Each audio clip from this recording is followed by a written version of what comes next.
Hello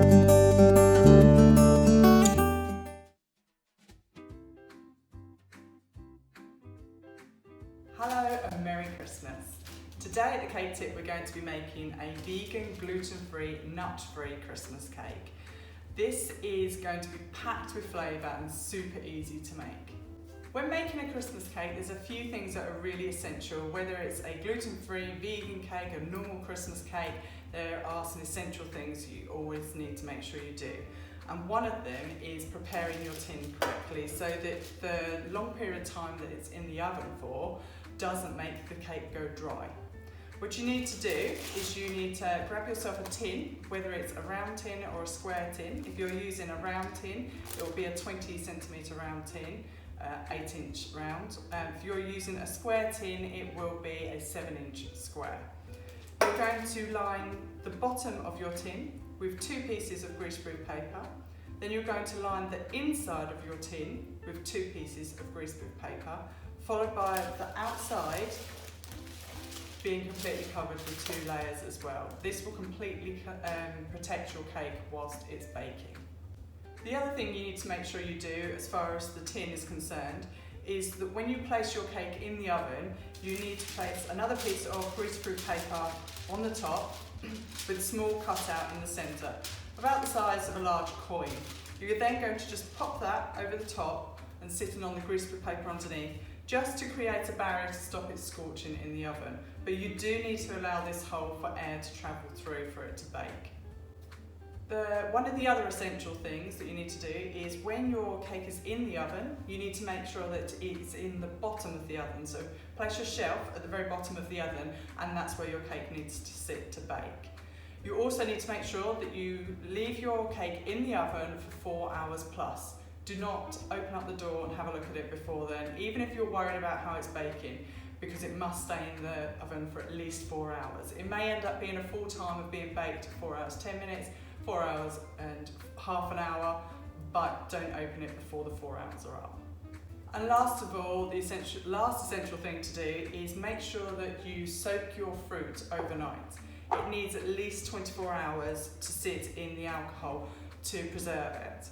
I will put a list of all the ingredients, because there's quite a long list of ingredients, including the fruit, at the bottom of the description of the video. Okay, let's get along with some baking. First of all, you're going to need your flour and your spices first of all, which you're just going to mix by hand. And then the rest you can choose to do in a food processor or standalone mixer or by hand. It's entirely up to you. A Christmas cake is a pretty easy cake to put together, so you can do it by hand if you want to. We're going to be using gluten-free plain flour, and I will put the measurements in the description underneath the video. So gluten-free plain flour, we're going to be using mixed spice and some nutmeg.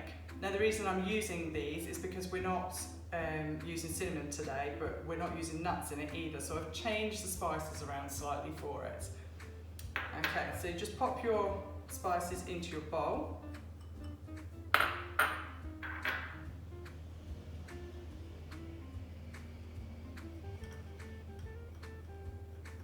And you're literally just going to fold it into the flour.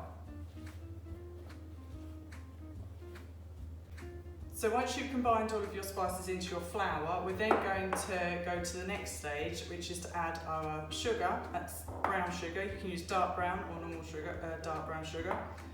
Our vegan butter.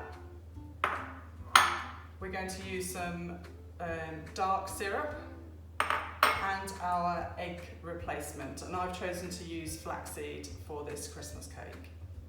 So we're just going to put each of these in. I'm going to start off with the flaxseed.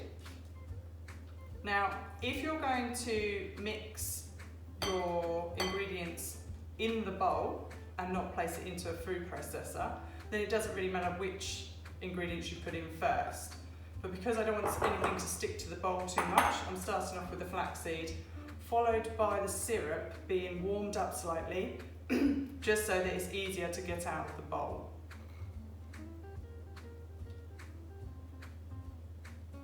This way, hopefully too much won't stick to the edges of the bowl when I transfer it to the standalone mixer.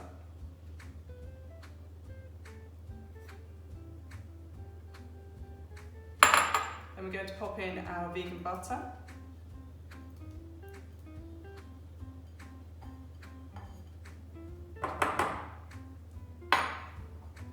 Followed by our brown sugar.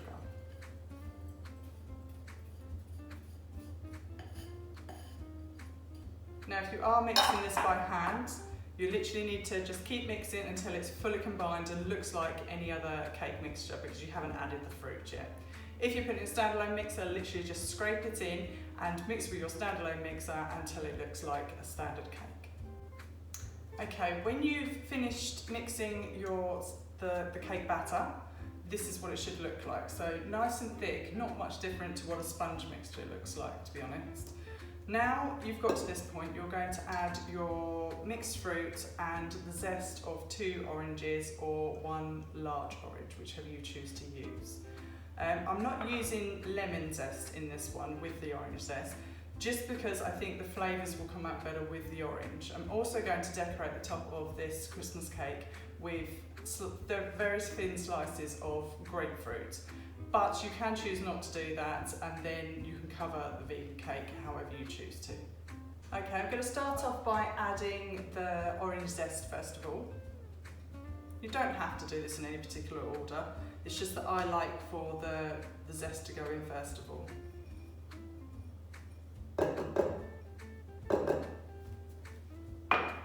Then we're going to grab our soaked mixed fruit, and we're literally just going to carefully pour it in. It is quite heavy, so try and lean it on something if you can.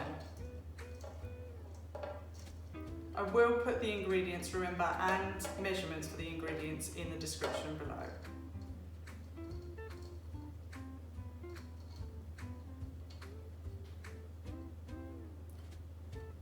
Okay. If you're using a standalone mixer, just pop it in to the standalone mixer just for literally less than a minute. It just needs to combine all of the fruit. If you're doing it by hand, you'll be able to see when it's fully combined, and then we'll get to the point of transferring it into the tin. So the finished result should look just like this, where the fruit is fully combined into the mix. It smells very nice. You can taste test at this point if you want to, because some people prefer a little bit more spice than others. This is the perfect amount of spice for me, but it is quite handy to do a taste test. But do remember that when there's alcohol in a cake and it's sitting for a period of time, it will intensify the flavours, so just bear that in mind. Now all we need to do is place it into the tin. Okay, it is quite heavy, so when you're doing this, you can do this in stages if you want to, or just, if you have a handle, you're a lot better off, just brace it into your arm. And you want to try and place it into the centre, and then we shall scrape it out to the sides afterwards.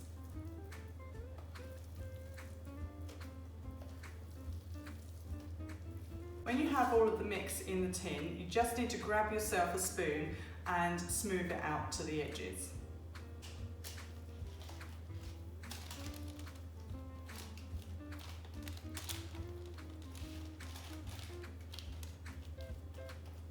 Once you've flattened it out in your tin, I'll try and pick this up, it should look like that, lovely and flat. This means that you'll get a nice even rise when it's in the oven. Now, if you're not going to decorate the top and you're going to decorate it after the cake is baked, this is the time now to place it into the oven. If you are decorating it, this is the time to pop your decoration on before it goes in the oven. So I'm decorating mine with 4 very thin slices of grapefruit, just because I think the flavours will just a little bit enhance the cake whilst it's cooking. So I'm literally just going to place them on the top, overlapping each other, and these are the perfect size for this size tin as well. And once I've done all this, I shall then pop it into the oven on the bottom shelf, and the oven is preheated to 130 degrees fan.